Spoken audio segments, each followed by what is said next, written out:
అసలు ఈ ఆర్యులు ఎవరు?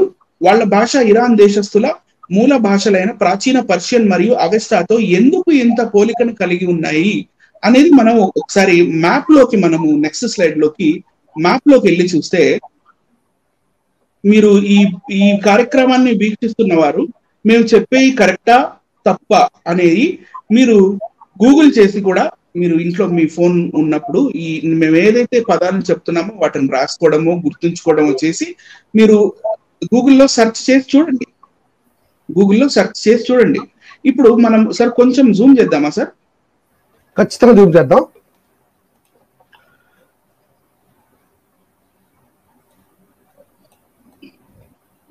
ఇక్కడ పర్షియా దేశపు బార్డర్ దగ్గర అంటే మోడర్న్ ఇరాన్ ఇరాక్, పాతకాలంలో పర్షియా, ఇప్పుడు మోడర్న్ ఇరాన్ ఇరాక్, ఆ దేశంలో ఒక ప్రదేశం ఉంది. ఆ ప్రదేశం పేరే అరియా అనే ఆ ప్రదేశంలో ఒకప్పుడు నివసించిన వాళ్ళని ఆర్యులు అనేవాళ్ళు sir. Okay, right sir. Direct ఇంకా టర్మినాలజీలోకి దిగిపోతున్నాను. అరియా అనే ప్లేస్ లో ఆ స్థలంలో నివసించే వారిని ఆర్యులు అన్నారు. అరియాలో ఉండేవాళ్ళు ఆర్యులే అవుతారు. సో దానికి ఒక చిన్న ఎగ్జాంపుల్, పర్షియా దేశంలో బీసీ 338వ సంవత్సరంలో ఆ టైం అప్పుడు చెక్కిన ఒక శిల్పాన్ని చూద్దాం మనం నెక్స్ట్ స్లైడ్ లో.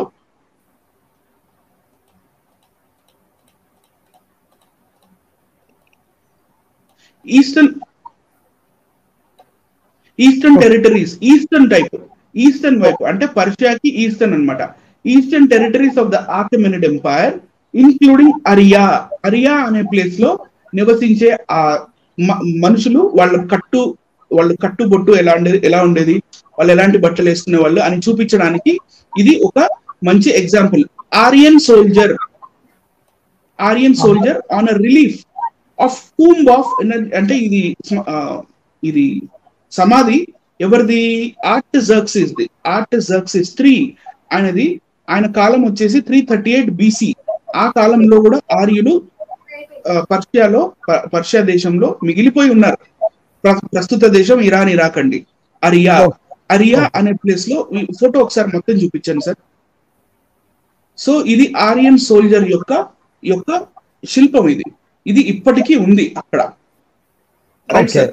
ఈ ధర్మ మార్గం భాస్కర్ రాజు గారు, మాన్య శ్రీ ధర్మ మార్గం భాస్కర్ రాజు గారు ఏమంటారంటే, ఆర్యులు ఒకప్పుడు ఉండేవాళ్ళు, బయట ఉన్నారు, బయట నుంచి లోపలికి రాలేదు, లోపల నుంచి బయటకు వెళ్ళారు అని చెప్తారు.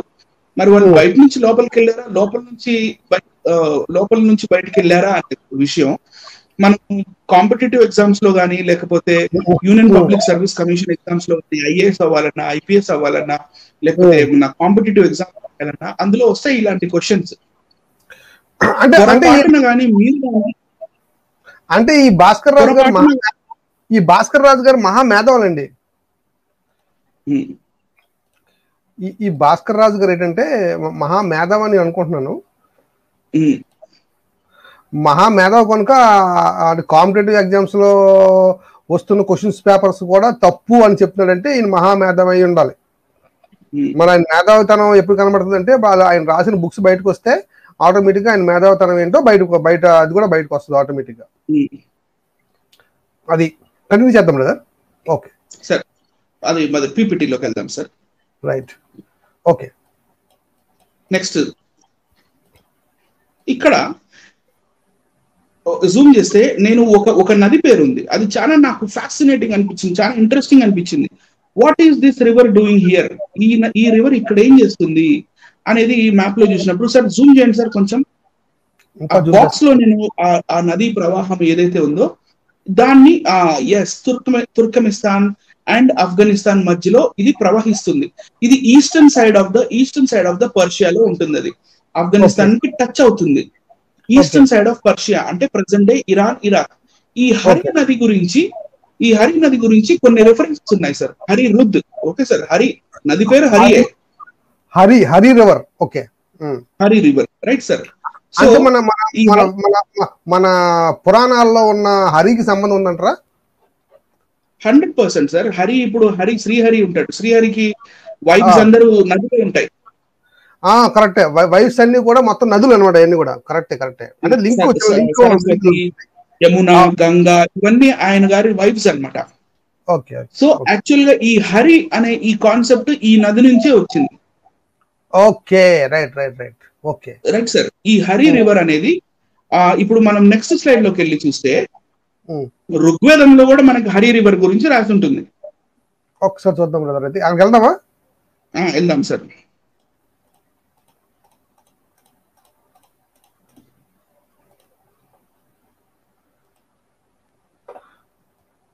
ఇది ఋగ్వేదం.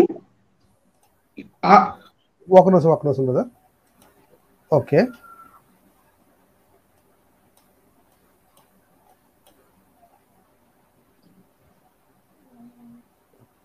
ఇదే కదండి. 6 ఋగ్వేదం 6వ మండలం 27వ సూక్తంలో నేను 5వ మంత్రం మాత్రమే చదివి వినిపిస్తాను. దాని మీనింగ్ ఏంటో మీరు చెప్పండి సార్. Okay, right sir. ఈయన ధర్మ మార్గం భాస్కర్ రాజు గారు ఈ మధ్య ఋగ్వేదాన్ని ట్రాన్స్లేట్ చేస్తున్నా అన్నారు కదా. చూద్దాం ఆయన గారు దీన్ని ఏమని ట్రాన్స్లేట్ చేస్తారో, ఎలా అని ట్రాన్స్లేట్ చేస్తారో చూద్దాం. Right sir. Okay, right. 5వ మంత్రం యొక్క తాత్పర్యం చదువుతున్నాను. కొంచెం జూమ్ చేయగలిగితే చేయండి, కొంచెమే, ఒక బిట్ చేస్తాను తప్పకుండా చేస్తాను. ఇదిగో ఒక్క బిట్, అంత వద్దు సార్. Okay, right. రైట్. ఇంద్రుడు చయమాన రాజు యొక్క, ఆ రాజు పేరు ఏంటంటే సార్ చయమాన రాజు యొక్క. ఇంద్రుడు చయమాన రాజు యొక్క అభ్యవర్తి నామక పుత్రునకు ధన ప్రదానము చేయుచు పరశిఖాసురుని పుత్రులను వధించినాడు. ఎవరు? ఇంద్రుడు పరశిఖాసురుని పుత్రుని వధించాడంట. హరియూప నది లేక నగరపు పూర్వ భాగమున వసించి వరశిఖ గోద్రజుడగు వృవివాన్ పుత్రులను ఇంద్రుడు పరిమార్చినాడు. అప్పుడు ఉపరి భాగము నుండి వరశిఖుని శ్రేష్ఠ పుత్రులు ఆ భయమున చచ్చినారు. వచ్చేసి బహుజన ఆహుత ఇంద్ర యుద్ధమున నిన్ను గెలిచి అన్నము యాశము సాధించవలదలిచివారు, అంటే యుద్ధం చేసి ఈ నది దగ్గర ఉన్న వాళ్ళని హరియూప నది, హరిరుద్ ఇప్పుడు చూపించాను కదా సార్, ఆఫ్ఘనిస్తాన్ అండ్ ఈస్టర్న్ పర్షియాలో అంటే ప్రజెంట్ ఇరాన్ ఇరాక్ లో ఉన్న ఆ హరియూప నదిని వీళ్ళు దాటారంట, అక్కడున్న వాళ్ళని చంపేసి. Okay, right. ఎందుకు దాటాల్సిన అవసరం ఏమొచ్చింది? సార్? అవును. చూద్దాం. నెక్స్ట్ ఏమంటారా? ఆ హరియూప నది ఇదే, మళ్ళీ పెట్టాను కావాలని. Okay, right. That is the Hari Rud. వాళ్ళు వచ్చేటప్పుడు దాన్ని దాటాల్సి వచ్చింది, ఎందుకంటే మధ్యలో కొండలు శిఖ ఇవన్నీ ఉంటాయి. వాళ్ళు వచ్చేటప్పుడు వాళ్ళతో పాటు గుర్రాలు, రథాలు, వాళ్ళ దగ్గర తినాల్సిన భోజనం అవి ఇవన్నీ ఉంటాయి. ఆ తర్వాత ఈ హరిరుద్ అంటే హరియూప నది దగ్గర వీళ్ళు ఏదైతే దాటి అక్కడ ఉన్న నగరాన్ని విధ్వంసం చేసిన తర్వాత వీళ్ళకి కావాల్సిన అన్నము, వీళ్ళకి కావాల్సిన సంపద ఇవన్నీ అక్కడ దొరికినాయి. అవన్నీ ఇంద్రుడే ఇప్పించాడు అని చెప్తున్నారు అక్కడ ఇందాకటి మంత్రం దగ్గర sir. Right. Okay, right sir. Then ఇప్పుడు ఇది నేను 100% యూజ్ చేస్తాను. మనకి టెక్నాలజీ ఉంది, ఈ ఫెసిలిటీ ఉంది కాబట్టి నేను వికీపీడియా నుంచి ఈ ఆఫ్ఘనిస్తాన్ లో ప్రవహిస్తున్న హరి నది గురించి వికీపీడియా నుంచి పెట్టాను. నెక్స్ట్ పేజ్ చూడండి sir. Hari Afghanistan. Okay, right sir. ఈ హరిరుద్ మీరు ఎవరైనా సరే హరి రివర్ అని కొట్టండి, తప్పకుండా వస్తుంది. దీని రిఫరెన్సే ఇక్కడ మీకు కంటెంట్ లో కూడా కనపడుతుంది. Content course ancient references second లో ఉంటది. ఏన్షియంట్ రిఫరెన్సెస్, ఈ రిఫరెన్సెస్ అన్ని మీకు కనపడతాయి. హరి రివర్ అనేది వీళ్ళు 100% దాటారు. దాటి ఇండియాలోకి వచ్చారు. Right sir. ఎలా వచ్చారు? ఆ వచ్చిన రూట్ ఏంటి అంటే ఖైబర్ పాస్, పైకి ఖైబర్ పాస్. ఇప్పుడు ఈ ఖైబర్ పాస్ అనేది నేను ఆల్రెడీ ఇంతకు ముందు చెప్పాను. ఇండియాలోకి వెస్ట్ సైడ్ నుంచి ఎంటర్ అవ్వాలంటే 2 మార్గాలు ఉంటాయి. ఒకటి ఖైబర్ పాస్, రెండోది బోలన్ పాస్. ఈ ఖైబర్ పాస్ అనేది ఏంటంటే అక్కడ హిందూ కుష్ మౌంటైన్స్ భయంకరంగా ఉంటాయి. ఒకదాని తర్వాత మౌంటైన్, పక్కన మీ రైట్ సైడ్ ఉన్న దాంట్లో మీకు మౌంటైన్స్ కనపడతాయి. భయంకరమైన మౌంటైన్స్ ఉంటాయి అక్కడ. ఆ మౌంటైన్స్ అన్నిటిని, అంటే ఆ కొండలన్నిటిని, ఆ పర్వతాలన్నిటిని గుర్రాలు వేసుకొని, రథాలు వేసుకొని ఇండియాలోకి ఎంటర్ అవ్వడం ఇంపాసిబుల్. Okay, right. కాబట్టి ఖైబర్ పాస్ అనేది ఒక చిన్న ఒక రంధ్రం అన్నమాట ఇండియాలోకి రావడానికి. అక్కడ ఉన్న ఒక చిన్న రంధ్రం, అందులో నుంచి వీళ్ళు ఇండియాలోకి ఎంటర్ అయ్యారు. Okay, right sir, everybody has to note this point. అది ఎలా పాస్ అయ్యారో ఇంకా డీపర్ లుక్ ఇచ్చే ఇంకొక మ్యాప్ నేను పెట్టాను కింద సార్. చూసారా, ఇవన్నీ పర్వతాలు, ఇవన్నీ కొండలు. ఈ మధ్యలో ఉన్న ఈ రూట్ ఏదైతే ఉందో, ఈ రూట్ ఫాలో చేస్తూ వీళ్ళు ఎవరెవరు ఏదైతే నదుల పేర్లు, చిన్న చిన్న రాజ్యాల పేర్లు, చిన్న చిన్న ఊర్ల పేర్లు చెప్తారో, ఇవన్నీ ఇవే దాటుకుంటా ఈ ఖైబర్ పాస్ దాటుకుంటూ ఆరియన్స్ ఇండియాలోకి వచ్చారు. This is the Khyber pass. Next ఫోటోలోకి వెళ్తే ఇది ఖైబర్ పాస్ ఇలా ఉంటుంది సార్. ఓకే, సో ఇప్పుడైతే రోడ్ వేశారు ఆధునికంగా, కానీ ఈ కొండల మధ్యలో మనకి దారి కనపడుతుంది. ఈ కొండల మధ్యలో మనకి ఏదైతే దారి కనపడుతుందో, ఈ దారి నుంచే వీళ్ళు రథాలు, గుర్రాలు, వీళ్ళకి కావాల్సిన భోజనాలు, తిండి ఇవన్నీ తీసుకొని ఆరియన్స్ గ్రూపులుగా, ఒకేసారి కాదు, గ్రూపులు. సార్ ఫోటోని కొంచెం కిందకి లాగండి sir,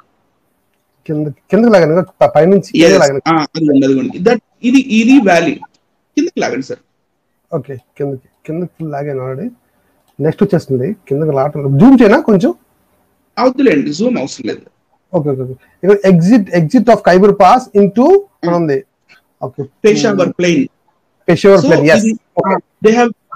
They have crossed Iran or Iraq or పాత కాలంలోని పర్షియా. ఈ ఖైబర్ పాస్ అనే ఈ రంధ్రాలు, ఈ మౌంటైన్, ఈ పర్వత శిఖరాల మౌంటైన్స్ ఏవైతే ఉన్నాయో, ఇవన్నీ లోపల ఈ మౌంటైన్స్ మధ్యలో ఉన్న ఈ పాస్ ని, అంటే ఈ రంధ్రాల్లో నుంచి దూరి వీళ్ళు ఇండియాలోకి, ఇలా ఆరియన్స్ ఇండియాలోకి వచ్చారు. అది 100% ట్రూత్. అది కరెక్ట్. ఇప్పుడు నెక్స్ట్ స్లైడ్ లోకి వెళ్దాం sir. Okay, different groups of Aryans have entered India for more than 1000 years. 1000 సంవత్సరాల పాటు రకరకాల తెగల వాళ్ళు, రకరకాల క్లాన్స్ కి చెందిన వాళ్ళు, అంటే తెగకి చెందిన వాళ్ళు ఆరియన్సే. కానీ వాళ్ళు ఒక 1000 years వరకు గ్రూపులుగా ఒకళ్ళ తర్వాత ఒకళ్ళు, అంటే వాళ్ళ తాతలు ముత్తాతలు వెళ్ళారంటే మళ్ళీ ఓకే, అంటే వాళ్ళ పిల్లలు వెళ్ళారు, సరే నెక్స్ట్ జనరేషన్, తర్వాత వచ్చే జనరేషన్ వాళ్ళు కూడా ఇంటర్వ్యూ వచ్చారు. Okay, right sir. తర్వాత ఆ చుట్టుపక్కల ఊర్లో వాళ్ళు వీళ్ళందరూ కూడా ఆరియన్స్. అక్కడ గ్రీన్ ల్యాండ్ ఉంది, అక్కడ ల్యాండ్ చాలా పచ్చగా ఉంది, అక్కడ మనకు బతకడానికి ఈజీగా ఉంటుంది అని చెప్పి they have entered. Point number 1.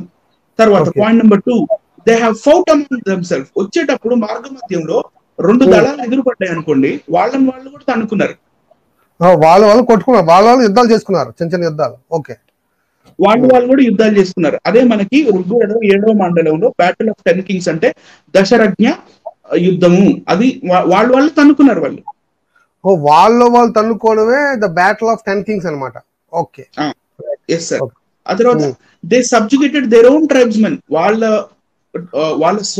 Own ట్రైబ్స్మెన్ నే, వాళ్ళ ఓన్ క్లాన్ కి చెందిన వాళ్ళే, వాళ్ళ ఆర్యుల్ని వాళ్ళే తన్నుకొని వాళ్ళని వాళ్ళ మాట వినేటట్టుగా చేసుకొని after entering into India they looted the local people. ఇండియాలో బ్రతుకుతున్న, ఆ కాలంలో మన దేశంలో బ్రతుకుతున్న అక్కడ లోకల్ పీపుల్ ఎవరు? అప్పటి ద్రావిడులు, అంటే ఇండస్ వ్యాలీ సింధు నది నాగరికతకు చెందిన ఆ లోకల్ పీపుల్ ఎవరైతే ఉన్నారో వాళ్ళని లూటింగ్ చేశారు. లూటీ జరిగింది, వాళ్ళని సర్వనాశనం చేశారు. వాళ్ళ ఊళ్ళు, వాళ్ళ కోటలు, వాళ్ళ ప్రదేశాలు అవన్నిటిని భయంకరంగా లూటీ చేయడమే కాకుండా వాళ్ళందరినీ చంపేశారు కూడా. రైట్. ఇది చాలా స్ట్రాంగ్ స్టేట్మెంట్. కానీ ఇది నా సొంత మాట కాదే, నా సొంత మాట చెప్పట్లేదు నేను. అవును ఇది తర్వాత నెక్స్ట్ పాయింట్, లాస్ట్ పాయింట్ వచ్చేసి ఆరియన్స్ destroyed and name them the sue. ఆరియన్స్ destroyed the local people, అక్కడ లోకల్ పీపుల్ పడలేదు, sorry, ఆరియన్స్ destroyed the local people and name them the sue. ఎవరైతే లోకల్ మన ఇండియన్స్ లో మన సింధు నది నాగరికతకి చెందిన వాళ్ళు ఉన్నారో, లేకపోతే ద్రవిడులు ఉన్నారో, వాళ్ళని సబ్జుగేట్ చేసి వాళ్ళ సిటీస్ ని, అంటే వాళ్ళ ఊళ్ళని, వాటిని సర్వనాశనం చేసి వాళ్ళని దస్యులు అని అన్నారు. దస్యులు, ఓకే, రైట్. మనల్ని చూపించండి సార్. ఓకే. సో ఇప్పుడు దాకా నేను చెప్పినవి కొన్ని స్టేట్మెంట్స్ చాలా స్ట్రాంగ్ గా ఉన్నాయి. కొన్ని స్టేట్మెంట్స్ ఎట్లా ఉంటాయంటే, వాళ్ళు ఇండియాలోకి వచ్చారు, ఇలా వచ్చారు, అలా వచ్చారు, తర్వాత అది మనకు ఋగ్వేదంలోనే కనపడుతుంది, వాళ్ళు హరియూప నది దాటి, ఈ హరి రివర్ దాటి ఇండియాలోకి ఎలా వచ్చారని. సో వచ్చేటప్పుడు ఎలా వచ్చారు, ఏం చేశారు అనేది మరి నేను ఒక్కడనే రీసెర్చ్ చేశారా, లేకపోతే నేను నాకన్నా ముందు, నేను పుట్టక ముందు మా తాత ముత్తాతలు, లేకపోతే బ్రిటిష్ వాళ్ళ కాలం ముందు, దానికన్నా ముందు వాళ్ళు ఎవరు చదవలేదా, తెలీదా? నా ఐడియాలజీ ప్రకారంగా, నా రీసెర్చ్ ప్రకారంగా నేనేం అర్థం చేసుకున్నానంటే, చాలా బుక్స్ చదవడం జరిగింది. ఆ బుక్స్ లో నాకు అర్థమైంది ఏంటంటే, బ్రిటిష్ వారు ఉన్నంత కాలము, అంటే ఎప్పుడైతే ఈ దేశాన్ని వదిలి వెళ్ళిపోయారో అంతవరకు ఆర్యన్ ద్రవిడ సిద్ధాంతం అనేది అందరూ నమ్మేరు. అందరూ నమ్మిన సిద్ధాంతం అది, అందరూ నమ్మిన సిద్ధాంతం. స్వతంత్రం వచ్చిన తర్వాత కొందరు దాన్ని అపోజ్ చేసినట్టుగా నాకు అర్థమైంది. అది ఎవరో మనందరికీ తెలుసు, ఆల్రెడీ మన నోటితో చెప్పవసరం లేదు, అందరికీ తెలిసిన విషయం. ఆయన ధర్మ మార్గం భాస్కర్ రాజు గారికి ఏమన్నారంటే, అసలు అంబేద్కర్ కూడా ఒప్పుకోలేదురా ఆర్య ద్రవిడ సిద్ధాంతాన్ని అన్నాడు. మరి ఈయన ఎప్పుడు చదవలేదా ఆర్య ద్రవిడ సిద్ధాంతాన్ని? ఇక్కడ దీని పేరేంటి? who were the Sudras, how they came to be the fourth varna in the Indo-Aryan society. Indo-Aryan నిన్నటి నుంచి మొత్తుకున్నాను నేను, Indo-Aryan అని చెప్పి. సో Indo-Aryan అనే వర్డ్ యూజ్ చేశాడంటే ఆర్యులు బయటికి ఇండియాలోకి వచ్చారు అని ఆయనకు తెలియదు అంటారా? ఎందుకు 100%. ఒక రెఫరెన్స్ కూడా ఆల్రెడీ ఉందండి, ఒక హూ ఆర్ అన్టచబుల్స్ అనే ఆ బుక్ లో క్లియర్ గా రెఫరెన్స్ ఆయన ఇచ్చేసారు ఆల్రెడీ. ఎస్, దట్ బుక్, అదే పుస్తకం అండి. ప్రేక్షకులారా దయచేసి గమనించాలి, ద అన్టచబుల్స్ అని ఇప్పుడు అనిల్ గారు చూపిస్తున్న పుస్తకం, నేను కూడా చాలా వీడియోస్ దాని మీద చేయడం జరిగింది. ఆ సేమ్ అదే బుక్ లో మనకి క్లియర్ గా 100% క్లియర్ గా they came from out side అని క్లియర్ గా ఆయన రాశాడండి, తన హస్తంతో రాశాడు అది. మరి భాస్కర్ రాజు గారు ఆ పుస్తకం ఖచ్చితంగా చదవలేదు. ఆయన అన్ని సొంత మాటలే ఏంటి, అన్ని డంబపు మాటలే, అన్ని ప్రూఫ్లెస్ స్పీచ్ ఇస్తారు ఆయన. అంటే ఏం మాట్లాడినా ఒక వెనకాల మీరు ఏమన్నారు, ఇప్పుడు నేను ఏం మాట్లాడే సరే సొంత మాటలు కాదు, నేను ఏం మాట్లాడే సరే పుస్తకాలతో ఉన్నదే నేను చెప్తున్నాను, ఉన్న ఫ్యాక్ట్ నేను చెప్తాను తప్ప ఓన్ మాటలు ఏం మాట్లాడలేదని మీరు అంటున్నారు నిజాయితీగా. ఇప్పుడు నేను ఒక మాట అన్నాను సార్, ఆర్యులు బయట నుంచి ఇండియాలోకి వచ్చి ఇక్కడ ఉన్న వాళ్ళందరినీ లూటీ చేశారు, వాళ్ళని చంపేశారు, కర్కశంగా చంపేశారు వాళ్ళని, వేల కొలది మన మూల నివాసుల్ని, ద్రవిడుల్ని వాళ్ళు చంపారు. అది నా సొంత మాట కాదు, ముందు చూద్దాం. ఇదే ప్రోగ్రామ్ లో ముందు చూద్దాం. Okay, right. వాళ్ళ బుక్లోనే ఏం రాసిందో చూద్దాం. తర్వాత నోటీస్ పాయింట్, ఈ పాయింట్ నోట్ చేసుకోండి చూస్తున్న వీక్షకులు కూడా. లాస్ట్ లో నేను మిమ్మల్ని మళ్ళీ ఈ ప్రశ్న వేస్తాను, నేను తప్పు చెప్పానా అని అడుగుతాను మిమ్మల్ని, మీరు చెప్పాలి సమాధానం కామెంట్ రూపంలో చెప్పండి. Okay, right. కామెంట్ రూపంలో చెప్పండి, నేను తప్పు చెప్పానా అని నేను అడుగుతాను. రైట్ సార్, వెళ్దాం సార్, మళ్ళీ పీపీటీలోకి వెళ్దాం sir. Okay, next sir. Okay, next slide. Invention of India. ఈ బుక్ పేరు the Aryanisation of India. Sir ఒక్కసారి నన్ను చూపిస్తారు సార్, ఒక్కసారి మైసెల్ఫ్ నన్ను. ఓకే, ఇది right. Aryanisation of India, Nripendra Kumar Dutt, professor of history. ఎప్పుడు రాశారు? 1925 లో రాశారు ఈయన. 1925. Nripendra Kumar Dutt, Aryanisation of India. ఇప్పుడు there are few words like indigenization. Indigenisation అంటే భారతీకరణ చేయటం. ఈ ఆర్యనైజేషన్ అంటే భారతదేశాన్ని ఆర్యీకరణ ఎలా చేశారు అనేది ఆయన ఒక వండర్ఫుల్ బుక్ రాశాడు సార్. అసలు ఇట్స్ అ వండర్ఫుల్ బుక్. అది ఆల్ ద రెఫరెన్సెస్ తోటి వాళ్ళు ఎలా ఇండియాలోకి ఒకసారి పీపీటీలో నెక్స్ట్ పేజ్ లో విషయ సూచిక ఉంటుంది. ఆ విషయ సూచిక చూపించండి సార్ ఒకసారి.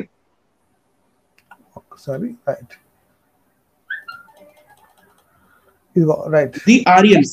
అసలు ఆర్యులు అనే వాళ్ళు ఎవరు, ఎక్కడ పుట్టారు, వాళ్ళు సెంట్రల్ ఏషియా నుంచి ఎలా ఇండియాలోకి వచ్చారు అనేది ఫస్ట్ చాప్టర్ లో ఉంటది. సెకండ్ చాప్టర్ లో వచ్చేసి coming of Aryans, right sir. ఆర్యులు ఎలా వచ్చారు ఇండియాలోకి, how the Aryans entered India. తర్వాత రకరకాల ఆర్కియాలజిస్ట్ వాళ్ళ థియరీస్ ఏంటి, ఇవన్నీ చెప్పాడు. మళ్ళీ చాప్టర్ 3కి వచ్చేసరికి date of Indo Aryan invasion dates కూడా చెప్పారు. ఏ టైం అప్పుడు ఎవరెవరు వచ్చారు, ఎలా వచ్చారు, ఏ గ్రూప్స్ గా వచ్చారు, రకరకాలుగా ఎలా వచ్చారు అని చెప్పి. ఆ తర్వాత ఎక్స్ప్లెయిన్ చేశాడు ఆయన, explanation of Indo Aryan the Dasyus. అసలు ఈ ఆర్యులు ఎవరు, దస్యులు ఎవరు. ఇందాక దస్యులు అని మనం చదివాం. సో ఈ దస్యులు అంటే ఎవరు అనేది ఆయన ఋగ్వేదంలో ఉన్నవి రకరకాలుగా చాలా విధాలుగా ఎక్సలెంట్ రీసెర్చ్ చేసి 1925 లో రాసిన బుక్ అది. Nripendra Kumar Dutt, is a professor of history, right sir. ఆ బుక్ లో నుంచి నేను కొన్ని రిఫరెన్సెస్ చూపించాలనుకుంటున్నాను సార్, రైట్ సార్. ఆ బుక్ లో చెప్పిన కొన్ని రిఫరెన్సెస్ ఇక్కడ ఉంటాయి చూడండి. ఋగ్వేదం 1వ మండలం 130వ సూక్తం 7వ మండలం, రైట్ సార్. ఇందాక నేను ఒక మాట చెప్పాను కదా, వాళ్ళు రావటమే కాదు, చంపేయటమే కాదు, నగరాల్ని నాశనం చేశారు, నాశనం భయంకరంగా చేశారని చెప్పాను కదా. కొంచెం జూమ్ చేస్తే ఇంకా బాగుంటదేమో సార్. పైన అక్షరాలు చిన్నగా ఉన్నాయి. అంటే ఇదే ఫైల్ లెవెల్ మళ్ళీ ఏమవుతుందంటే అది బ్లర్ వస్తుంది, అందుకోసమే నేను ఇక్కడ. Okay right sir. వీక్షిస్తున్న ప్రేక్షకులు ప్లీజ్ మీరు కొంచెం రెజల్యూషన్ పెంచుకోండి. 140లో లేకపోతే 280లో అట్లా 360లో మీకు కనపడకపోతే కొంచెం క్లారిటీ కోసం రెజల్యూషన్ పెంచుకోండి, రైట్ అండి. రైట్, వచ్చిపోయింది.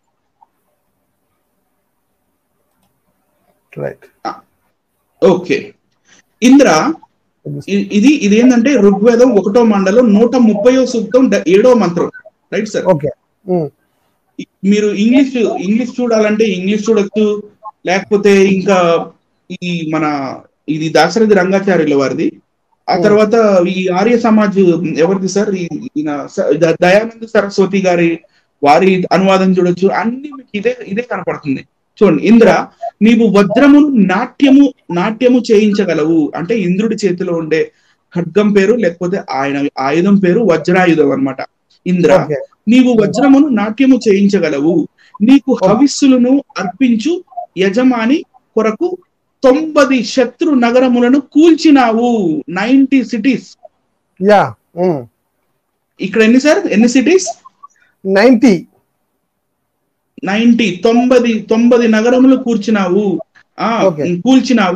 శత్రు సంహారకమగు వజ్రమున యజమాని యొక్క శత్రువులను హతమార్చినావు. దివోదాసుని కొరకు ఎవరు ఆయన, అప్పుడు ఎవరంట కింగ్ వీళ్ళకి ఆర్యులకి దివోదాస్ అని ఆయన, ఈయన ఒక టీం, రైట్ సార్. గ్రూపులుగా వచ్చారు కదా, ఒక గ్రూప్ కి హెడ్ ఈయన దివోదాసుడు. దివోదాసుని కొరకు అతని శత్రువు సంబరాసురుని కొండ మీద నుంచి కూలదోసినావు. Right sir. నెక్స్ట్ ఋగ్వేదం 2వ మండలం 19వ సూక్తం 6వ మంత్రంలో ఏం రాసి ఉంటదంటే, తన సారథియగు కుత్స రాజర్షి కొరకు, అంటే కుత్స రాజర్షి కొరకు దీప్తవంతుడగు ఇంద్రుడు. ఈయన వేరు, మళ్ళీ ఈయన ఇంకో వేరే టీం కి లీడర్ అయిన. రకరకాల టీమ్ గా ఇండియాలోకి ఎంటర్ అయ్యారు కదా సార్ ఆరియన్స్. తన సారథియగు కుత్స రాజర్షి కొరకు దీప్తవంతుడగు ఇంద్రుడు షష్ఠ అశూష కువయులను వశపరుచుకున్నాడు. దివోదాసు కొరకు శంబరుని 99 ఈసారి శంబరుని 99 నగరములు భగ్నము చేసినాడు. ఇందాక ఎన్ని సార్? 90. ఇప్పుడేమో 99. ఇప్పుడు 99. నెక్స్ట్ స్లైడ్ లోకి వెళ్దాం సార్.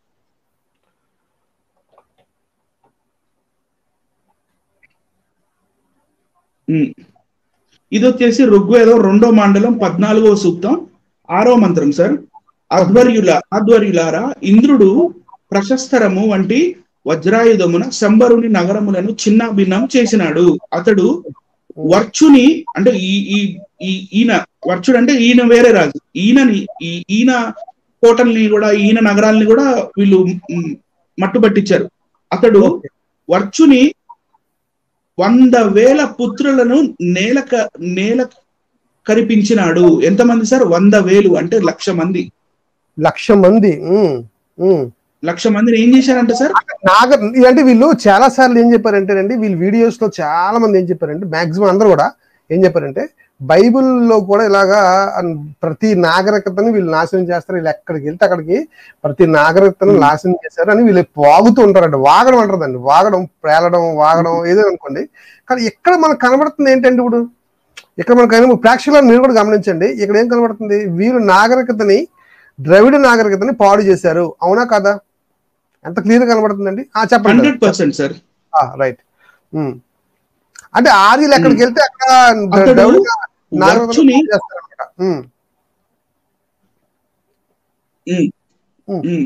అతడు వర్చుని 100,000 పుత్రులను నేల కరిపించినాడు. అట్టి ఇంద్రుని కొరకు సోమము సిద్ధము చేయుడి. Okay, right sir. నెక్స్ట్ ఋగ్వేదం 6వ మండలం 31వ సూక్తం 4వ మంత్రం. ఇక్కడ ఏం రాసి ఉంటదంటే, ఇంద్ర అంటే 4వ మంత్రం చదువుతున్నాను సార్. ఇంద్ర, నీ దస్యు సంబరాసురుని 100 నగరములను. ఇప్పుడు ఎన్ని నగరాలు సార్? 100, 100. ఇందాక ఫస్ట్ లోనేమో 90, ఆ తర్వాత 99, ఆ తర్వాత 100 అయినాయి. ఓకే. నీవు దస్యు సంబరాసురుని 100 నగరములను చిన్న భిన్నము చేసినావు.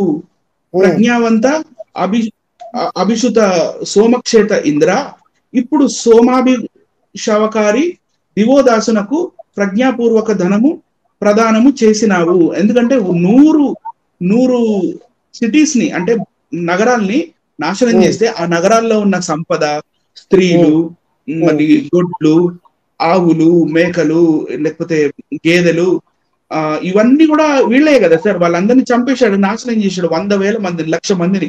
ఆ 1,00,000 మందికి చెందిన సంపద ఇప్పుడు ఎవరికి? ఇప్పుడంతా ఆ సంపద అంతా కూడా ఆర్యులది. అదే చెప్తున్నాడు ఇక్కడ. అప్పుడు సోమాభికాశవారి దివోదాసునకు ప్రజ్ఞాపూర్వక ధనము ప్రదానము చేసినావు. స్తుతించు భరద్వాజునకు ధనము ప్రసాదించినావు. Okay, right sir. Okay. Next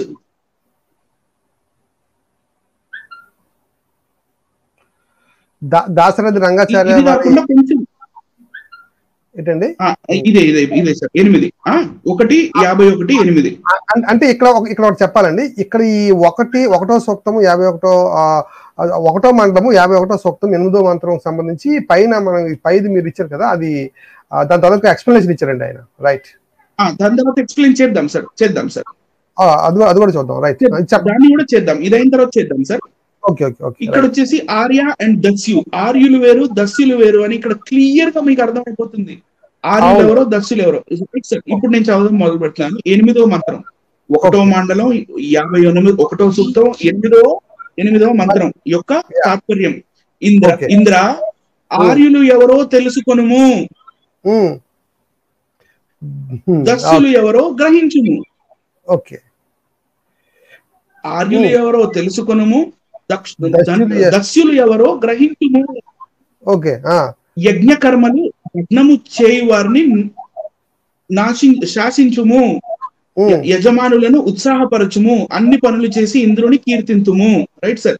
ఇంద్రుడు కర్మలు చేయు వారి కొరకు, అంటే ఈ కర్మలు అంటే ఈ కర్మ ఈ ఉంటాయి సార్. పితృదేవతలకి కర్మలు చేస్తారు కదా, శ్రాద్ధలు అవి. ఇంద్రుడు కర్మలు చేయు వారి కొరకు చేయని వారిని లొంగదీయును, సబ్జుగేట్ చేస్తారు ఇక్కడ అని చెప్తుంది, లొంగదీస్తాడు. స్తుతించు వారి కొరకు స్తుతించని వారిని బాధించును. స్తుతించని వారిని, ఓకే. స్తుతించు వారి కొరకు స్తుతించని వారిని బాధించును. అంటే స్తుతించేవారు ఆర్యులు, అంటే బలవంత మార్పిడి, మత మార్పిడి. అంటే స్తుతించే వాళ్ళు ఆర్యులు, స్తుతించని వాళ్ళు దస్యులు. Okay, okay. స్తుతించు వారి కొరకు స్తుతించని వారిని బాధించును. ఇంద్రుడు వృద్ధి చెందిన వాడే అయినను అంతరిక్షమున మరింత వృద్ధి చెందుచున్నాడు. ఇంద్రుని సరే, they are praising him. Okay. Next sir, next slide లోకి వద్దాము. పైకి వెళ్దాం సార్, పైకి ఎక్స్ప్లెనేషన్ వెళ్దాం. రైట్. 51 దీని ఎక్స్ప్లెనేషన్ దాశరథి రంగాచారి గారు ఏమిచ్చారంటే, సూక్తం 51వ సూక్తమున కొన్ని ప్రధాన విషయములు కనిపించుచున్నవి. తొలిసారిగా ఆర్య పదము కనిపించినది. ఆర్య దస్యులకు విరోధము ఉన్నట్లు కూడా చెప్పబడినది. ఆర్య అంటే ఆర్య వైదిక జీవనమును అంటే వేదాల్ని పఠిస్తూ, లేకపోతే యజ్ఞ యాగాదులు చేస్తూ, హవిస్సు ఈ దాన్ని ఈ మంత్రాలు చదువుతూ ఈ అగ్నిహోత్రాలు చేసే వాళ్ళు ఆర్యులు అని చెప్తున్నాడు. ఆర్య వైదిక జీవనమును వైదిక కర్మలను అనుసరించువారు ఆర్యులు. సంస్కారము గలవారు, భగవంతుని నమ్మువారు, పూజించువారు ఆర్యులు. Right sir. ఓకే. ఆ తర్వాత ఆర్య ఈశ్వర పుత్ర అంటుంది నిరుక్తము. ఆర్యులు ఈశ్వర సంతానం అంట. Right sir. Okay.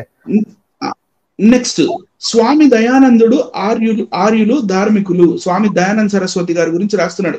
Dayananda Saraswati ఏం చెప్పారంటే, ఆర్యులు ధార్మికులు, విజ్ఞులు, సర్వమానవులకు ఉపకారం చేయవారు అని అన్నారంట దయానంద సరస్వతి గారు. కన్ఫర్మ్ చేస్తారంటే అంటే ఈ ఆది సమాజం సంబంధించిన వేదాల్లో కూడా ఇది ఉంటది. సేమ్ ఉంటది, 100% ఉంటుంది సార్. ఓకే. ఓకే. మళ్ళీ ఇదే దయానంద సరస్వతి గారు ఏమన్నారంట, దాశరథి రంగాచారి గారు ఏం చెప్తున్నారంటే, స్వామి దయానంద సరస్వతి గారు ఏమన్నారంటే లాస్ట్ పారాగ్రాఫ్ లో, దస్యులు ధర్మరహితులు, మూర్ఖులు, దుష్టులు అన్నారు దయానందులు. కర్సర్ మూవ్ చేయండి సార్ అక్కడ ఒకసారి, మళ్ళీ చదువుతాను. దస్యులు ధర్మహితులు, మూర్ఖులు, దుష్టులు అన్నారు దయానందులు. దస్యులు వైదిక ధర్మమును వ్యతిరేకించిన వారు. దస్యులు వైదిక ధర్మమును వ్యతిరేకించువారు అంటే ఈ దస్యులే ద్రవిడులు కదా. 100%. అంటే ఈ దస్యులే ద్రవిడులైతే వైదిక ధర్మమును ఏం చేశారండి, వ్యతిరేకించారు అన్నాడు. ఇండియాలో వ్యతిరేకించిన వారు వీరు. జాగ్రత్తగా వినాలండి ప్రేక్షకులారు. ఈ పాయింట్ చాలా జాగ్రత్తగా నోట్ చేసుకుంటారని నేను ఆశపడుతున్నాను.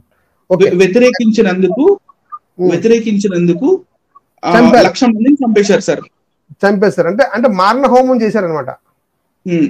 అది ఋగ్వేదం చెప్తుంది కదా.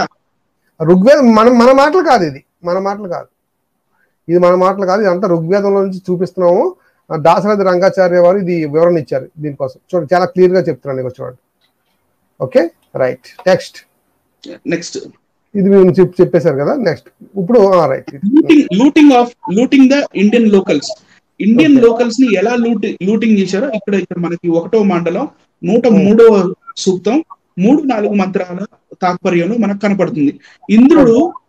ఇంద్రుడు వజ్రి స్వంత బలమున, ఇంద్రుడు వజ్రి అంటే వజ్రాయుధం కలిగిన వాడు, స్వంత బలమున కార్యములు సాధించువాడు, శత్రు నగరములను ధ్వంసము చేసిన వాడు. శత్రు నగరాలను ఏం చేశాడు అంటే శత్రువుల్ని కాదు, వాళ్ళ నగరాలని డైరెక్ట్ గా ఆ సిటీస్ మీదనే ఈయన రాత్ వెళ్ళింది అనమాట.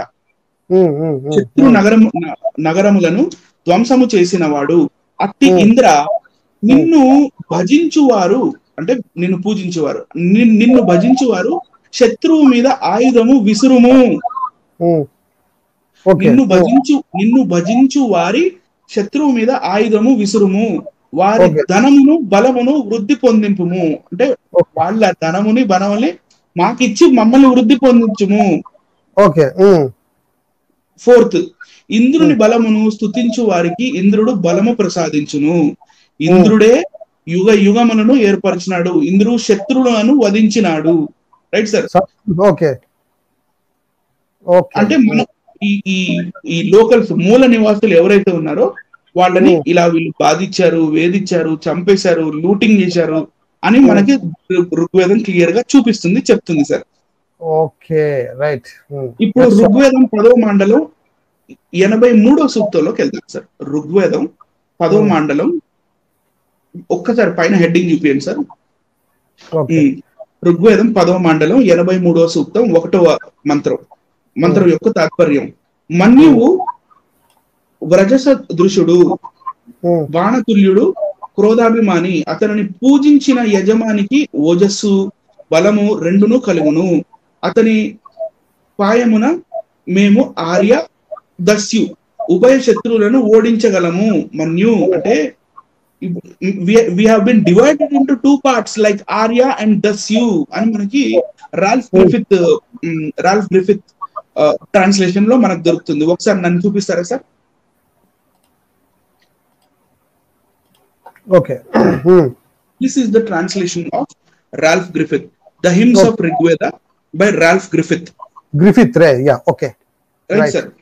ఇది ఋగ్వేదం, ఇది వచ్చేసి వాల్యూమ్ 1, ఇది ఓకే వాల్యూమ్ 1, ఇది వచ్చేసి రాల్ఫ్ గ్రిఫిత్ రాసిన volume 2. Okay, right sir.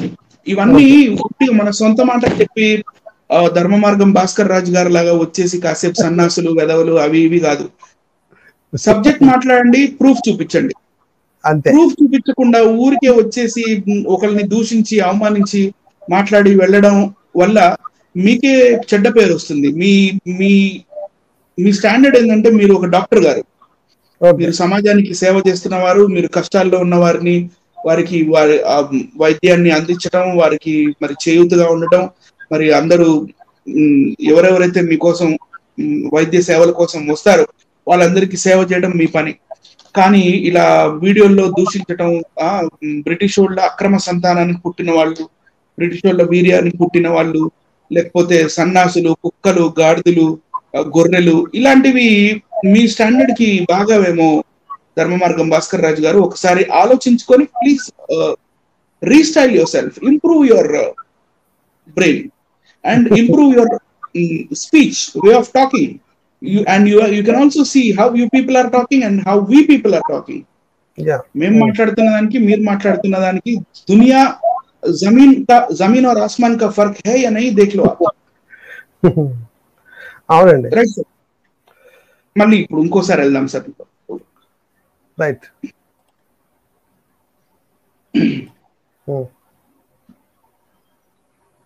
Next blood thirsty Aryan invasion.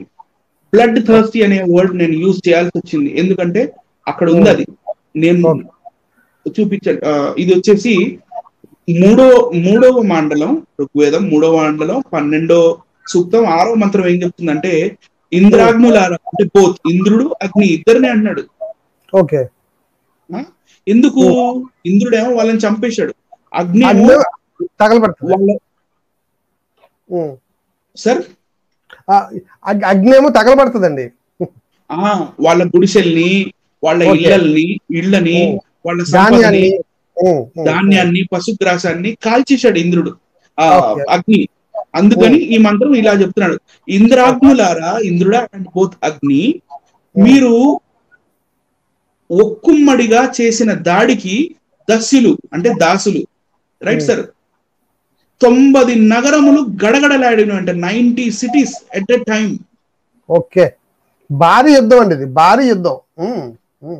Looting అంటాను నేను, యుద్ధం అన్నాను సార్. లూటి, అక్రమంగా ఆక్రమించడం. ఇది నేను లూటి అనే అంటాను, ఎందుకంటే ఇప్పుడు ఇండస్ వ్యాలీ సివిలైజేషన్ లో మన ఆర్కియాలజిస్ట్ వెళ్ళి ఎంత తవ్వకాలు చేసినా ఏం చేసినా వాళ్ళ దగ్గర పనిముట్లు దొరికాయి కానీ యుద్ధ సామాగ్రి దొరకలేదు. వాళ్ళకి కత్తులు, కటార్లు, బల్లాలు, లేకపోతే ఈటె, గొడ్డలి, ఇలాంటివి అంటే మనుషుల్ని చంపడానికి, యుద్ధాలు చేయడానికి కావలసిన అవి వాళ్ళ దగ్గర దొరకలే ఈ రోజు వరకు. సో ఇది యుద్ధం అని నేను పరిగణించాను సార్. అన్యాయంగా చంపడం అంతే. ఇంద్రాగ్నులారా, మీరు ఒక్కుమ్మడిగా చేసిన దాడికి దస్యుల అంటే దాసుల 90 నగరములు గడగడలాడినవి. ధర్మ మార్గం భాస్కర్ రాజు గారు జాగ్రత్తగా మీ బుక్ నేను కొంటా, మీరు ఋగ్వేదం అనువాదం చేస్తున్నారు, కొంటాను నేను. ఇవి ఎలా ట్రాన్స్లేట్ చేశారు మీరు? దస్యులు అనే దగ్గర ఇంకేందో రాశారా, లేకపోతే ఇవన్నీ నేను మళ్ళీ ఇంకొకసారి ఋగ్వేదం చదువుతా మీకోసం. జాగ్రత్తగా ట్రాన్స్లేట్ చేయండి. లేకపోతే మాకు దొరికిపోతారు అడ్డగా. నెక్స్ట్ ఋగ్వేదం 10వ మండలం 22వ సూక్తం 8వ మంత్రంలో చూడండి సార్ ఏం రాసి ఉంటుందో. మాకు నలుదిక్కుల యజ్ఞ శూన్య దస్య బలములు ఉన్నవి, వారు దేనిని విశ్వసించరు. వారు శృత్యాది కర్మ రహితులు, అసురి ప్రకృతులు, శత్రునాశక ఇంద్ర, ఈ దస్య జాతిని నాశనం చేయండి. జాతి అని పదం పడింది ఇక్కడ. ఈ దస్యు జాతిని నాశనం చేయము. ఇప్పుడు 2 జాతులు ఉన్నాయి కదా. ఇప్పుడు ఫస్ట్ నుంచి ఏమన్నాడు? ఆర్య దస్యు అన్నాడు. ఆర్యులు ఎవరో తెలుసుకొనము, దస్యులు ఎవరో కనుగొనము. ఇప్పుడు ఇక్కడ దస్య జాతి అన్నప్పుడు ఆర్య జాతి కూడా వేరే బయట నుంచి వచ్చినట్టు మనకు క్లియర్ గా తెలిసిపోతుంది కదా. పక్కాగా తెలిసిపోతుంది. ఋగ్వేదమే సాక్ష్యం అండి మనకి. ఋగ్వేదమే ఋగ్వేదం వాళ్ళ పుస్తకాలు సాక్ష్యం కనబడుతుంది ఇక్కడ మనకి. వాళ్ళు దబాయించినా సరే, వాళ్ళు దబాయించినా ఎక్కడిక్కడ దొరికిపోతారు వీళ్ళు. అది సార్ మనల్ని చూపించండి sir. Okay,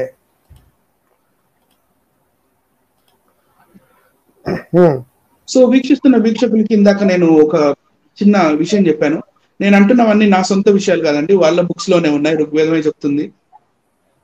Aryan invasion theory అనేది చాలా క్రూయల్ గా జరిగింది. బ్లడ్ థర్స్టీ అయింది, లూటింగ్ జరిగింది, చంపేశారు, ఎంతో మంది ఒక ఇది చేశారు. ఇది నా సొంత మాటలు కాదు. నేను తర్వాత అడుగుతాను, నేను నిజం చెప్పానా అబద్ధం చెప్తున్నానా చెప్పండి అని. ఇప్పుడు మీరు కామెంట్స్ లో చెప్పండి, నేను నిజం చెప్పానా అబద్ధం చెప్పాను. మాకేం పని అండి అబద్ధాలు చెప్పడానికి. అవును అవును, అంటే ఎన్ని కప్పిటానికి ఎన్ని కప్పిటానికి ఆర్య ద్రవిడ సిద్ధాంతం తప్పు అంటున్నారు వీళ్ళు. అంటే జరిగిన విషయాలన్నీ కూడా కప్పివేయటానికి, దాచిపెట్టడానికి. వీళ్ళు మనల్ని ఏమో దాచిపెట్టారని ఇన్ని దాచిపెట్టారండి వీళ్ళు. మాక్సిమం అన్ని దాచిపెట్టారండి ఇంతవరకు. సమాజానికి తెలియకుండా అన్యాయంగా సాహిత్యాన్ని అంతటినీ దాచిపెట్టేసి భక్తిని నేర్పించారు ప్రపంచానికి. భక్తి అనే ముసుగును నేర్పించారు. సో సబ్జెక్ట్ తెలియకుండా పోయింది. మళ్ళీ రాసుకోవడం, శూద్రుడు వేదం చెబితే వాడి నాలుక కట్ చేయాలి, ఎందుకంటే వేదం చెబితే తెలిసిపోయింది మొత్తం అర్థమైపోద్ది కదా. మరి దాచిపెట్టినంత బయటకు వచ్చేస్తుంది కదా. అందుకోసమే ఆపారండి చెప్పకుండా. నిజంగా దాశరథి గారు మంచి పని చేశారు. అంటే చాలా నిజంగా, అంటే ఇంగ్లీష్ లో ఉండేవి ముందు మనకు మ్యాక్స్ ముల్లర్ ఇలాంటి వాళ్ళు, గ్రిఫిత్, తర్వాత విల్సన్. సో ఈ అంటే మ్యాక్స్ ముల్లర్ వేదాలని మనకు కనబడతాయి కదా, అందుకోసం చెప్తున్నాను నేను. గ్రిఫిత్ ఎస్ అంటే గ్రిఫిత్ తెలుసు నాకు. గ్రిఫిత్, హెచ్హెచ్ విల్సన్, తర్వాత ఇవన్నీ ఉన్నాయి కదా. అంటే వీళ్ళు ఇంగ్లీష్ లో పెట్టారు, కానీ తెలుగులో సొంత భాషలో మరి అక్కడ ఆయన పుస్తకంలో అండి, మన ఎవరు దాశరథి రంగాచారి పుస్తకంలో ఒక మాట ఆయన ముందులో ఇంట్రడక్షన్ లో రాశారు. ఏంటంటే తిరుపతి తిరుమల దేవస్థానానికి ఆయన వెళ్ళారట. వెళ్ళి నేను తర్జుమా చేస్తున్నాను, ఇలాగ నేను ట్రాన్స్లేట్ చేస్తున్నాను, తెలుగులో ట్రాన్స్లేట్, దయచేసి నాకు వేదాలు ఇవ్వండి అని అడిగితే వారు ఇవ్వలేదంటే క్లియర్ గా రాశారండి ఆయన. నేను చదివాను, పాపం ఆయన గారు ఇంట్రడక్షన్ పేజ్ లో రాస్తారు, ఆయన గారు బాధ చెప్తారు. అది ఎంతో మంది పండితుల్ని అడిగారంట, కానీ ఇస్తామని చెప్పారు, కానీ దస్తావేజుల్ని ఇవ్వలేదని చెప్పి రాశారు ఆయన. ఇవ్వలేదంట. ఢిల్లీ వెళ్ళి అప్పుడు మళ్ళీ ఎక్కడికి వెళ్ళి మళ్ళీ అలాగా ఎన్ని పట్టుకొని లాక్కొచ్చి మొత్తానికి రాసి. ఢిల్లీలో నేషనల్ మ్యూజియం ఉంటుంది సార్. మన ఢిల్లీలో ఇండియా గేట్ ఉంది కదా, ఇండియా గేట్ కి ఇంకా రాజ్భవన్ రోడ్ కి మధ్యలో, ఇండియా గేట్ నుంచి రాజ్భవన్ రోడ్ వెళ్తున్నప్పుడు ఇట్లా లెఫ్ట్ సైడ్ ఒక గల్లీ వస్తుంది, అక్కడ నేషనల్ మ్యూజియం ఉంటది, ఇండియన్ నేషనల్ మ్యూజియం. అది ఆ మ్యూజియం కి వెళ్ళి, ఆ మ్యూజియం లో అక్కడ కోఆర్డినేటర్ తో మాట్లాడి ఆయన గారు ఎన్నో కష్టాలు పడి ఈ ఋగ్వేదం యొక్క ఒరిజినల్ మ్యానుస్క్రిప్ట్స్ తీపిచ్చి తర్జుమా చేశారంట. ఆయన అన్ని కష్టాలు పడ్డారు దాశరథి రంగాచార్యులు వారు. రైట్, అవును, అక్కడ రాశారు, ఆయన క్లియర్ గా రాశారు. అంటే ఆయన పైన సంస్కృత సంబంధించిన రాసి కింద తెలుగులో రాస్తే అసలు నోరు మూసేవారు పూర్తిగా. అంటే ఆయన ఓన్లీ మనకు అర్థమయ్యే రీతిలోని ఓన్లీ వచనం రాయడం వల్ల కొంచెం ఓవర్ చేస్తున్నారు చెప్పాలంటే. యాక్చువల్లీ అంటే మొత్తానికి మాత్రం బయటకు తీసుకొచ్చారు సార్. మొత్తానికి ఋగ్వేదాన్ని మాత్రం మొత్తానికి బయటకు తీసుకొచ్చారు. ఇప్పుడు మన చేతిలో పెట్టారు. ఖచ్చితంగా అన్ని బయటకు వస్తాయి. మరి ఈయన కూడా ఏదో ఋగ్వేదాన్ని తర్జుమా చేస్తున్నట్టు, మరి ఈయన కూడా మరి వేదాలను తర్జుమా చేస్తున్నట్టు ఈయన, అది కూడా చూస్తాం మేము కూడా, అది కూడా కంపేర్ చేస్తాం. మరి మూడు సిద్ధాంతం వస్తుందో నిజం చెప్పడానికి ఇష్టపడతారో చూద్దాం అండి. రైట్, కంటిన్యూ చేద్దాం బ్రదర్. సరే, ఓకే.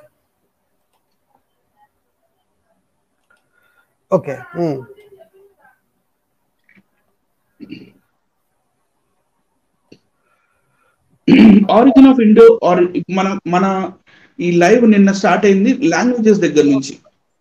సో ఇప్పటిదాకా మనం లాంగ్వేజెస్ ఏంటి, ఇండో యూరోపియన్ లాంగ్వేజెస్ ఏంటి, ఇండో యూరోపియన్ నుంచి ఇండో ఆర్యన్ ఎలా వచ్చింది, ఆ తర్వాత ఈ ఆర్యన్స్ ఎవరు, ఎక్కడ పుట్టారు, ఎలా ఇండియాలోకి వచ్చారు, ఇండియాలోకి వచ్చి ఏమేం చేశారు, ఎలా చేశారు, ఎట్లా మరి ప్రజల్ని లూటీ చేశారు, ఇవన్నీ మనం ఋగ్వేదం నుంచి కూడా చూసాం. ఎవరో రాసిన బుక్కులు ఎందుకు, ఈ ఋగ్వేదంలోనే కనపడుతున్నాయి కదా. సో ఇప్పుడు వీళ్ళు తెచ్చిన భాష ఏంటంటే సాంస్క్రిట్.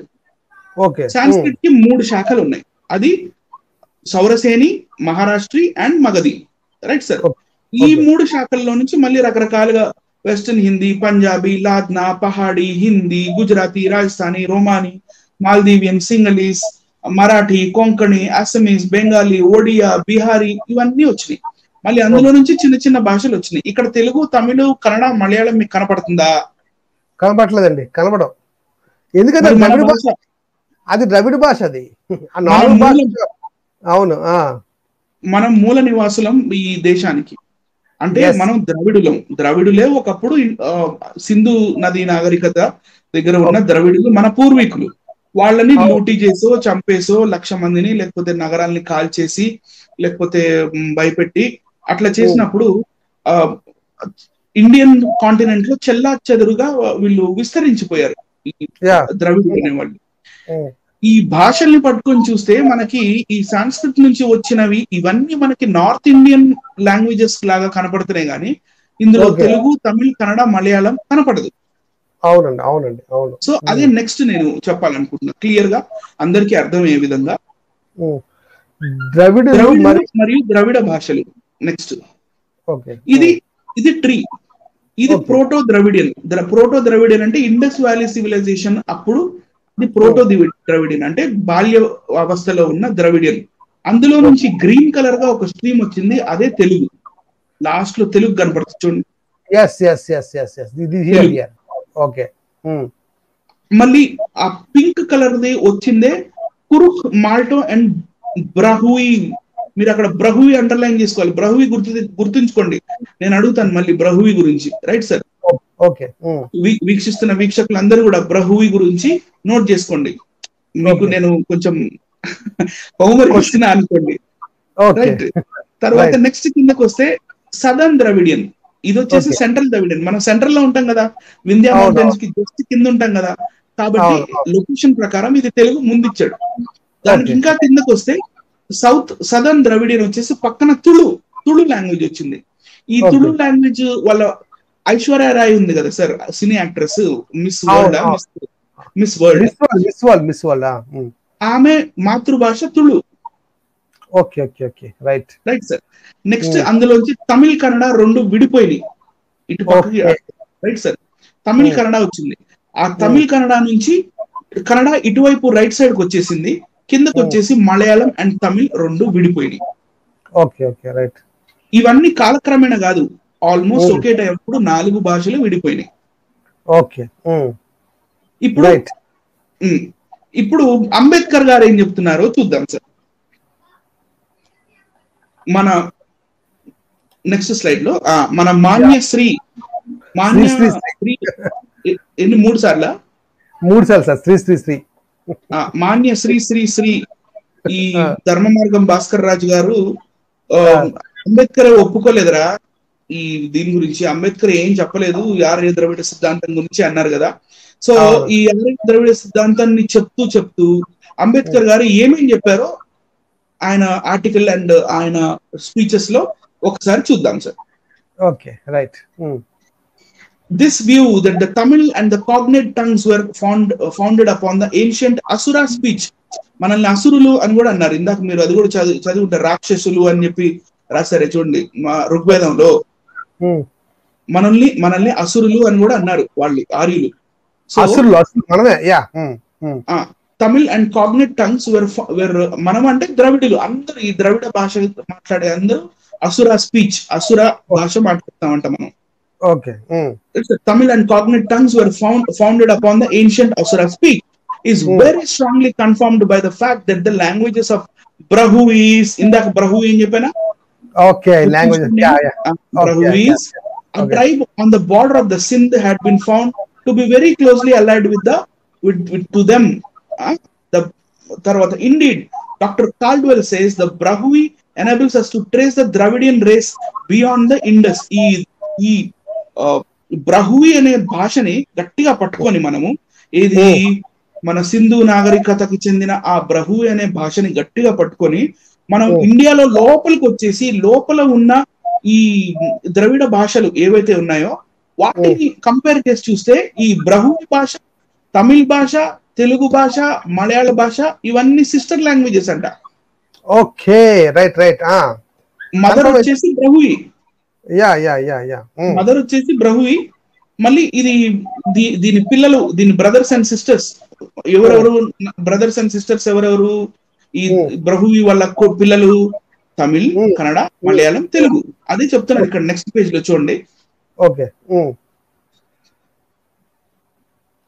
నెక్స్ట్ పేజ్ ఇదండి. Okay, 58 page, most important 58 page. Okay, the untouchables.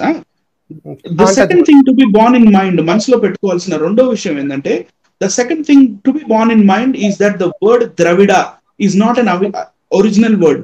ద్రవిడ అనే వర్డ్ ఎక్కడా లేదు. యాక్చువల్ గా దాని పేరు Dramila. Okay, right sir. It is the Sanskritised form of word Tamil. The original word Tamil, when imported into Sanskrit, became Damila. Damila అయింది. వీళ్ళు దేన్నైనా ఆరియనైజేషన్, Sanskritisation చేశారు కదా. ఓకే, ఆరియనైజేషన్, సాంస్క్రిటైజేషన్ చేసే ఆ ప్రక్రియలో తమిళ్ కాస్త దమిళ అయింది. అండ్ లేటర్ ఆన్ దమిళ బికేమ్ ద్రవిడ. తర్వాత దమిళ కాస్త ద్రవిడ అయింది. The word Dravida is the name of the language of the people, does not denote the race of the people. అది మానవుల జాతులకు చెందిన ద్రవిడ జాతి అంటారు. అది జాతులకు చెందిన టర్మ్ కాదు. అది ద్రవిడ అనేది అది భాషకి చెందిన టర్మ్ అంట. భాష అంటే భాషను పట్టుకుంటే ఆటోమేటిక్ గా తెలిసిపోద్ది మూలాలన్నీ, మొత్తం మూలాలు తెలిసిపోతాయి. ఊరికినే కూర్చొని వీడియో ముందు మాది కొన్ని లక్షల సంవత్సరాల క్రితం ఉంది అని అంటే కాదు. Okay, yes. ఇక్కడ the third thing to remember is that Tamil or Dravida was most merely the language of South India, but before the Aryan came, it was the language of whole India. So, but before the Aryans came బాగా గుర్తుపెట్టుకోండి, ప్రేక్షకులను గమనించండి. Before the ఆరియన్స్ came it to was the language of whole India. జాగ్రత్తగా ఈ వచనాన్ని underline చేసుకోండి అందరు కూడా. ఆరియన్స్ కేమ్ అన్నట్టు చూడండి, కేమ్ అంటే బయట నుంచి వచ్చారు అని అంబేద్కర్ గారు కన్ఫర్మ్ చేశారు, బల్ల గుద్ది చెప్పారు వచ్చారని. రైట్, కంటిన్యూ చేయండి. Right sir. అయితే ఈ బ్రహువి అనే ఏదైతే లాంగ్వేజ్ ఉందో, ఈ బ్రహువి అనేది ప్రోటో టైప్ లో ఉన్నప్పుడు దాన్ని తమిళ్ అని ఉంటారు అనేది నా గట్టి నమ్మకం సార్. Okay, right. ఎందుకంటే ఇప్పుడు నెక్స్ట్ స్లైడ్ లోకి వెళ్దాం. ఈ బుక్స్ లో కూడా ఉంటుంది ఇలాంటి ఎక్స్ప్లెనేషన్. ఇప్పుడు ఇక్కడ మ్యాప్ లో మీరు చూస్తే పైకే ఉంచండి సార్, పైకే ఉంచండి. ఓకే, బ్రహువి మీకు ఎక్కడ కనపడుతుంది ఈ మ్యాప్ లో? పైన గుజరాత్ అవతల ఎక్కడ కనబడుతుందండి. అది సింధు ఘాటి నాగరికత ఉండేది కదా ఒకప్పుడు అక్కడ. కరెక్ట్. ఇందాక అంబేద్కర్ గారు చెప్పిన ఆ బ్రహువి లాంగ్వేజ్ ఇప్పటికీ మాట్లాడే వాళ్ళు కొంతమంది, ఆ బ్రహువి భాష మాట్లాడే వాళ్ళు సింధు ఘాటి సభ్యతకు చెందిన వాళ్ళు, సింధు నది సభ్యతకు చెందిన వాళ్ళు, బ్రహువి భాష మాట్లాడే వాళ్ళు అక్కడ ఇప్పటికీ ఉన్నారు. ఓకే, ఇప్పుడైతే ఆరియన్స్ వచ్చేసి మనల్ని కిందకి, వింధ్యాచల మౌంటైన్స్ కి కిందకి, అంటే ఆర్యవర్తం అని ఏదైతే అంటారో ఆర్యుల భూమి, ఆర్యవర్తానికి కిందకి ఈ ద్రవిడుల్ని నెట్టేసినప్పుడు ఆయా భాషలు మాట్లాడుతున్న వాళ్ళు ఇలా స్కాటర్ అయ్యారు. చూడండి, కొంచెం జూమ్ చేసి చూపించినా పర్వాలేదు, ఎలా స్కాటర్ అయ్యారో ప్రజలకు చూపించండి sir. This is how the people have scattered into the South India, that is beneath the or under Vindhya mountains. Vindhyachala mountains ఏవైతే ఉన్నాయో దాని పైన ఉన్నదంతా ఆర్యవర్తం, దాని కింద ఉన్నదంతా ద్రవిడ భూమి. ఓకే, అంటే మన భూమి. రైట్. ఇప్పుడు ఆర్యవర్తం అని ఎలా తెలుస్తుంది? ఆర్యవర్తం ఎక్కడుంది ఎట్లా అన్నప్పుడు సముద్రగుప్త హిస్టరీ చదివినప్పుడు అక్కడ రాసి ఉంటది, ఆర్యవర్తం అంతా మళ్ళీ నా చేతిలో రావాలని చెప్పి వింధ్యాచల మౌంటైన్స్ వదిలేసి ఈ ఆర్యవర్తం మొత్తం మీద సముద్రగుప్తుడు మళ్ళీ అశ్వమేధ యాగం చేసి ఆయన దండెత్తుతాడు. అది గుప్తుల హిస్టరీ చదివితే తెలుస్తుంది. గుప్తుల history, okay, Guptas histories, okay. మనల్ని చూపించిన right. So I think I'm clear. నేను క్లియర్ గా నేను ఏదైతే చెప్పాలనుకున్నానో, ఈ సంస్కృత భాష ఇరాన్ ఇరాక్ నుంచి ఎలా వచ్చింది, ఆర్యులు అరియా అనే నది పక్క నుంచి, అంటే హరి అనే నది పక్కన ఉన్న ఆ ఆర్యా అనే ప్లేస్ లోంచి ఈ ఆర్యులు ఇండియాలోకి ఎలా వచ్చారు, ఎలా ధ్వంసం చేశారు, మనల్ని పట్టుకొని, మనల్ని మూల నివాసులమైన మనల్ని పట్టుకొని శూద్రులని, దస్యులని, అదేంటి సార్, నీచులని, లేకపోతే చండాలులని, అలా మనకి రకరకాల నిక్ నేమ్స్ పెట్టి మనల్ని ఎస్సీ ఎస్టీ బీసీలుగా విభజించి మనల్ని సామాజికంగా మరియు ఆర్థికంగా ఎదగనివ్వకుండా ఇన్ని వందల వేల సంవత్సరాలు మోసం చేస్తే, ఆ చక్కర్లో పడి ఆ మాయలో పడిపోయి అంబేద్కర్ గారి పుణ్యం అంటూ నేను శూద్రుణ్ణి అని చెప్పుకుంటున్న ధర్మమార్గం భాస్కర్ రాజు గారు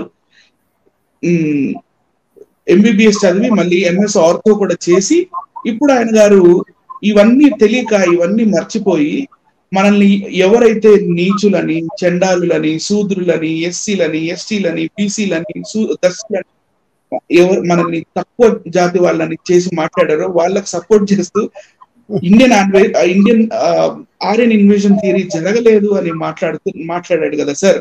నిన్న మీరు నన్ను అడిగారు, మీరు చూసారంటే చూశాను సార్ అన్న. మరి మీరు ఏమంటారంటే, నాకు ముందు కోపం వచ్చిన తర్వాత నవ్వు వచ్చింది ఆయన అజ్ఞానానికి అన్నాను. సో ఆయన గారి అజ్ఞానాన్ని తెలియజేయడానికి 2 రోజులు పట్టింది సార్.